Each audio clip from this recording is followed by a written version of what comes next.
are heading to a place neither one of us have ever hunted. We ain't never even been there. So it's a completely new spot to us. Looking at the map and how it lays out, there's, I don't want to say too much, but there's a pond and there's a really big drainage coming off of that pond. So it looks like, theoretically, it looks like the deer should funnel off of that pond, and that what surrounds it. They should funnel off of that down the drainage, right past us. I've dropped a few pins at the head of the drainage. It's going to be a pretty nasty place to get to, I think. I don't know, we'll see. It's all going to depend on where we can park the access, as far as to how bad this walk's going to be. Like I said, we've never been there before, so we tried to hunt here one time last year, and they were just like, it was crowded. So we'll see what happens. Anyways, next time I'm on my way to get James right now, so the next time you guys see me, we'll be in a tree.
Man.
Alright guys, so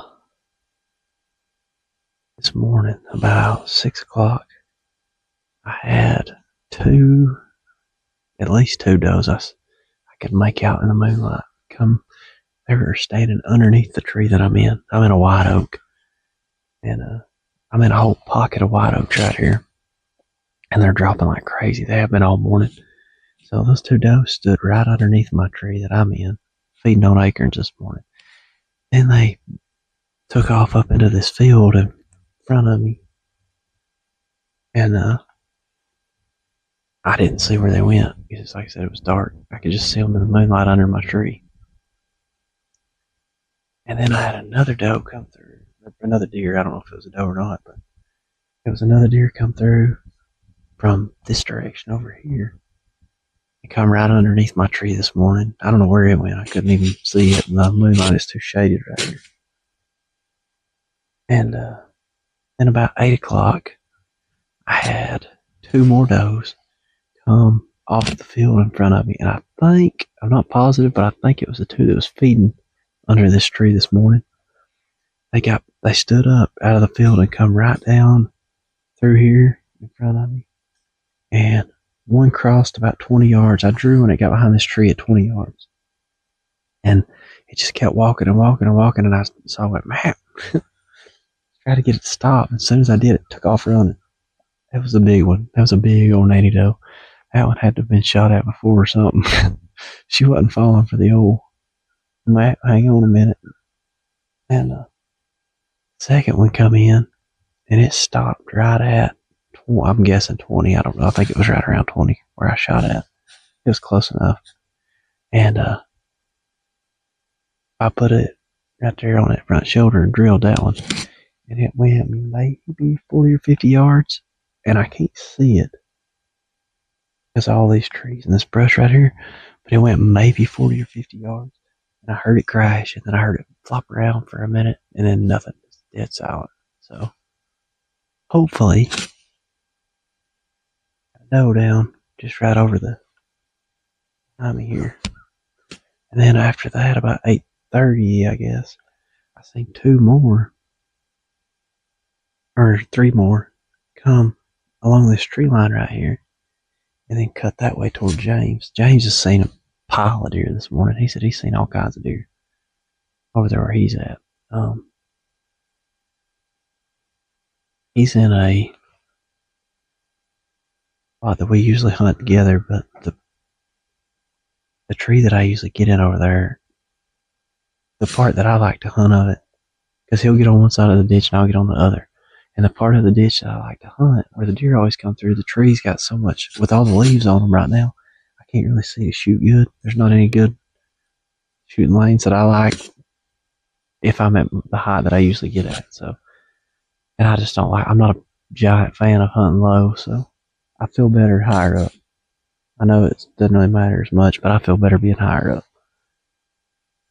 So, I opted to not go over there and to come get back in the same tree that I was in last Friday when I shot that doe. Because these acorns were these white oaks were pouring last week. And they're still pouring this week. Anyways, when I'll get down here in a minute. Around 10, I guess. I don't know what time it is now. We usually see pretty good movement through here till about 9:30 or so. And then it kind of tapers off. It's 8:51 now. So I'll probably hang out till 10 before I get down anyway. And then I'll slide down and pack up at 10 o'clock. And just ease on over there and see if I can find my deer. And get her quartered up and deboned and backpack that joker out of here.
Alright, guys.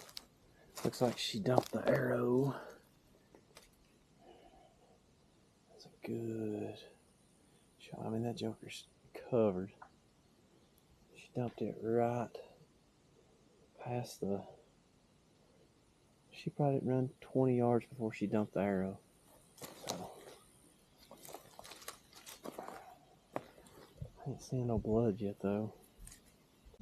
And then, when I was climbing down, I was done packing up my stuff, that four-pointer come through, and it walked literally right underneath my tree. Did it have curved horns, or were they? They were just straight up forks on the end, little fork horn. But, he walked right underneath my tree, my coveralls, my jacket. All that was laying on the ground where I stripped it off the shit. He walked right underneath my tree, right past them, just looked around and just kept moseying on, like side hilling towards you. I think he came over here and checked this doe out. Yeah. And, but then those does, when they came back, when they bumped back, they come running right freaking to me the same way this one and the other one came down. That's crazy. The other doe was a lot bigger than this one. I wanted to bust her. But when she come through first, she got to like 15 yards. And I went, meh, meh. And as soon as I did that, she bolted. Yeah. I ain't done. She wasn't playing. She's been shot at before or something, but she freaking bolted. And then this one, it got down to about 15. I don't even remember if I mad at it or not. I just shot it.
Oh, I'm about to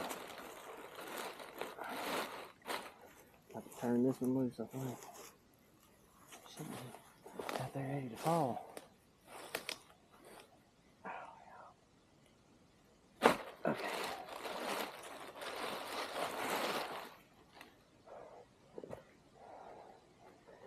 Man, I'm telling you, these back quarters, they're a whole lot easier to debone than the front ones. I mean, there's not as much stuff on the front ones, but it seems like the meat, I can get the meat come off in one big old hunk. Heavier. Yeah. Just working it right down the... Yeah, it is. Kind of...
Look at there, son. Ain't nothing with it. Yeah. We're gonna be pretty mad. There's a balloon right here. You know what that means?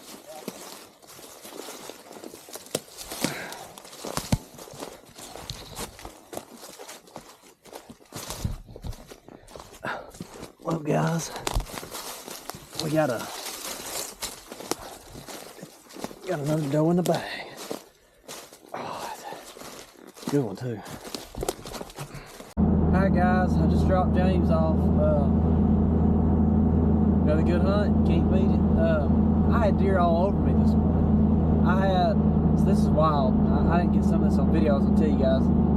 So we went in this morning and set up on this piece of public, this same spot that I shot the doe in last Friday. I went back to that exact same tree. I seen a lot more deer this weekend than I did last weekend there. But so I had 3 does come through on me before daylight.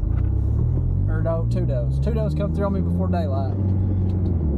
And they went off up into this bedding area, this little bed field or whatever it is. They went up into that. Well,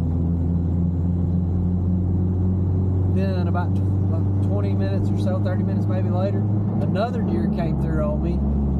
It sounded heavy. It was a big, heavy sounding deer when it took off. I didn't even hear it. It's like a ghost. It was just underneath me all of a sudden. I thought I heard something underneath me, and I leaned over and looked down in the moonlight, and I guess it spotted me in the moonlight, leaning over looking down. And it tore out of there, and it sounded heavy. I couldn't tell what it was. I don't know if it's a doe, buck, or what. But anyways, so that deer. Then the one that I shot came through with a bigger one. They came back. I'm pretty sure it's the 2 does that came through on me before daylight, because they came from the exact same place. And they came up and was coming right back to feed on the white oaks that I was set up in. And I tried to stop the bigger one first. And like I said, I think that deer's been shot at before or something. She wasn't playing. She was smart. She come walking through. She got to about 15 yards. I said, Matt. As soon as I did, she just bolted. She took off running. And there was no shot opportunity on her. And then the next one come through, and when it got in a good window, I don't even remember if I tried to stop it. I think it got in a good little window I needed to get in, and it stopped. And so I took the shot because it was stopped. I didn't have to stop it. But the one I shot, she was not quite as big as the first one. Still decent doe, still pretty good sized doe, but she just wasn't quite as big as that first. That first one was a hoss. But it is what it is. I'm filling the freezer. Little at a time. But after that, I had a 4-pointer. I got some pretty good footage come through. Before the 4-pointer came through, though, so it hit me bad. I had to take a bathroom break. We'll say that. I had to get down out of the tree and go to the bathroom. So I come down out of the tree about 9:30. Was shedding my coveralls, my jacket, and had them laying on the ground, and went over to this tree and did my business. Covered it up good. As I was standing up, when I got done, I stood up, and there was 3 does coming across the hill. They were coming right down the exact same way the 2 this morning did that I shot, the one I shot. They were coming down the exact same spot, right to me, and I stood up, and they bolted back up into that bed area. So, and then after that, I got back up in the tree and was sort of packing my stuff up, because I was just going to go ahead and get ready and ease out of there, because I had to get that deer processed and everything else, or had to get it deboned out there. So I'm getting my stuff packed up, and then a 4-pointer, a little 4-corned 4-pointer, walks directly underneath me. My coveralls and jacket was all laying on the ground right there at the base of the tree. My hand warmer tube was still laying on the ground. I just picked my bow up and filmed it. You know, I thought it was a doe. I was going to shoot it if it come through. It was a doe, but it ended up being that 4-pointer. And it walked through from a different direction. It come right underneath my tree. Just walked right on past. Never bothered at all. And then the 3 doe that came through that I bumped when I was using the bathroom, somebody further up or something bumped them back toward me, because they come flying back at me wide open. I tried to stop them. I was up there going, I couldn't get them to stop. They come flying under me wide open. There wasn't a shot on any of them. So anyways, it is what it is. We seen a bunch of deer. James seen several deer. He just didn't have a shot or anything this morning, except for a couple of spikes. But they said it's been a good hunt. If I can just keep getting at least one doe every weekend for a while, I'll be in good shape. I ended up putting 8 in the freezer last year, 8 deer total, and we still ran out before deer season started this year, so I got to get it together and start knocking at least one down every weekend for a while. Anyways, thanks. We'll catch you guys in the next one.